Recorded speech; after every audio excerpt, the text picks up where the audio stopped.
Well, a Jewish family. My father, they both went through the Holocaust. My father lost both his parents. He arrived at Venezuela at age 17 with he managed to get himself to Spain, and then everybody in Spain thought that Hitler was going to take over Spain. So he ended up with another relative in Venezuela.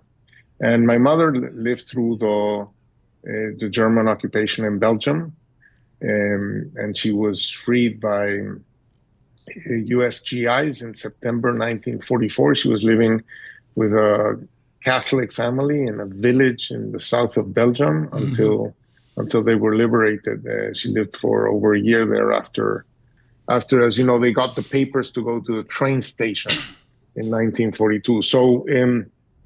So that's how they ended up in Venezuela. And in Venezuela, they had they created a really, really nice life for themselves. And so when I grew up, Venezuela was this heaven, I had this image of Europe as this horrible place where my parents had come from. Right. I look, Professor Hausmann, and again, this is part of the story, folks, from Venezuela to the tip of Argentina. Your Economist essay, written yesterday for Zany Minton Meadows, is absolutely scathing. You say the President of the United States is, quote, delusional. What does President Trump get wrong? Well, he thinks that extracting oil from the ground is a technical issue. But extracting oil from the ground, if it was a technical issue, Venezuela would be a powerhouse. But the reason why oil production in Venezuela collapsed, as so many other things collapsed, is because oil is a long-term investment proposition. You have to part with a lot of money and wait until you get a cash flow to recover that money over a very long period of time. And in that long period of time, you have to be assured that you have some property rights that are going to be respected. And if he thinks that right now he's going to recover oil production because he's going to tell U.S. major companies to go out and part with billions of dollars in Venezuela in the context of an illegitimate government because Maduro stole an election, but this woman who's now president of Venezuela, she didn't even pretend to win an election. She was appointed by a guy who stole an election. And he's going to give concessions that have no approval in law by any National Assembly, that was elected by anybody. And you would expect that the moment they go back to democracy, that any of those conditions are going to be respected by a new political majority. So I think that the democracy is not a goal to be put after economic recovery. Democracy is an instrument of economic recovery. It's the way of telling Venezuelans your rights will be protected. Go back and dream. Go back and try to capture what you knew as a kid. Ricardo Hausmann with us of Harvard University, folks. We're thrilled that he could be with us. Shannon O'Neill coming up. We welcome all of you around the world. Please subscribe to YouTube. Paul and I humbled by the digital success this year. Paul Sweeney with Ricardo Hausmann. Professor, do we know, or what can you tell us about what the average Venezuelan really on the ground wants from this government going forward, or from any government? Well, I mean, Venezuelans voted massively in favor of a change of direction, right? When they were allowed to have a primary that the government tried to prevent, well, Maria Corina Machado won with 90+% of the vote. When she was not allowed to run and she anointed somebody to run instead, they voted, this guy won with a margin of 40 points, and he didn't win by more because they did not let us Venezuelans abroad vote, and they did not let 3 million young Venezuelans to register.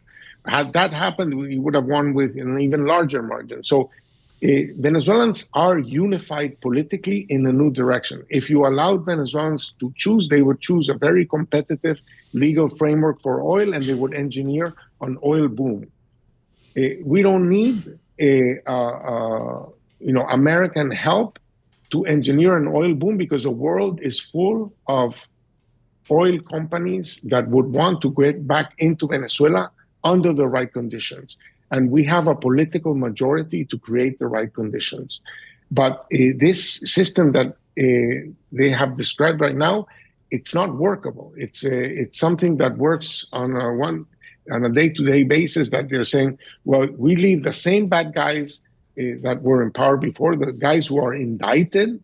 I mean, the guys who are in the same indictment as Nicolás Maduro one is the Minister of Defense, and the other one is the Minister of the Internal Police.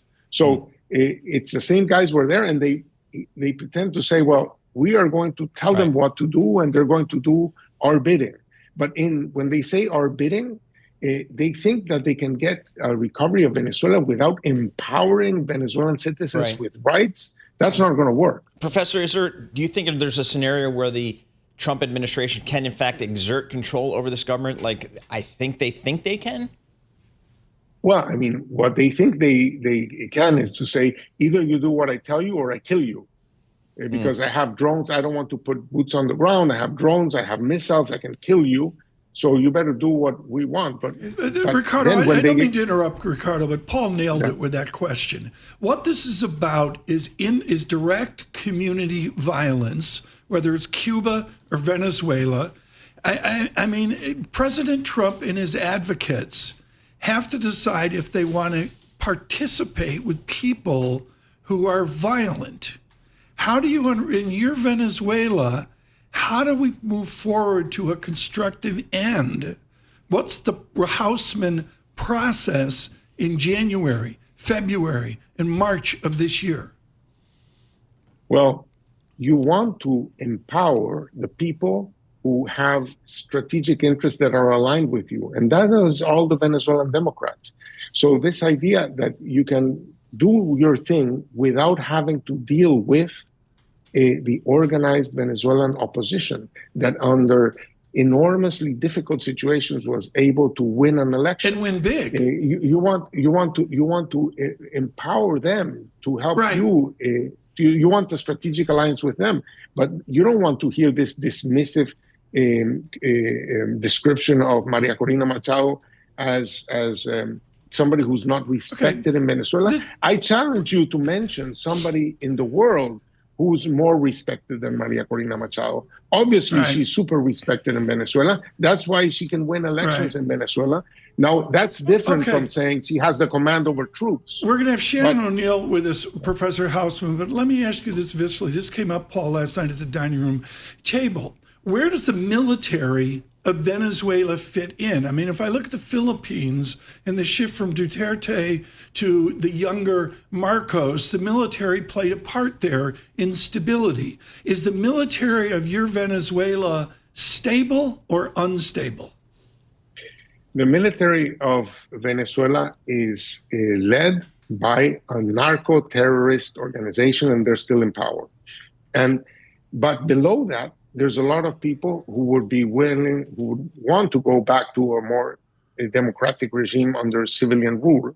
But they're not allowed to organize. They're being spied by the military secret police, and they're being put in prison. They're being tortured.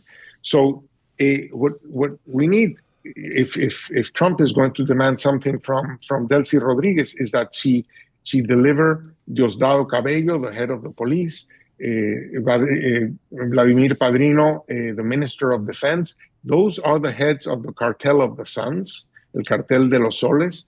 They are the narco traffickers. They are now in charge of the country, and they are the ones who yesterday put in prison 12 journalists, so that the number of political prisoners in Venezuela is going up, not down.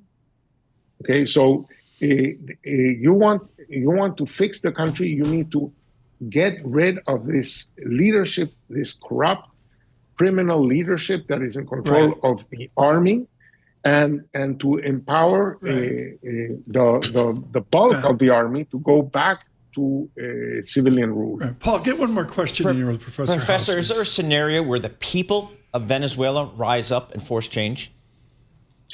I think that, everybody now is willing to give a line of credit because, we've tried so hard to get rid of Maduro. and we weren't able to do it on our own. So everybody's very happy that the U.S. was able to get rid of Maduro, but they're hoping that this is the beginning of a good process. But the statements of Trump after at Mar-a-Lago and afterwards were extremely disempowering and concerning.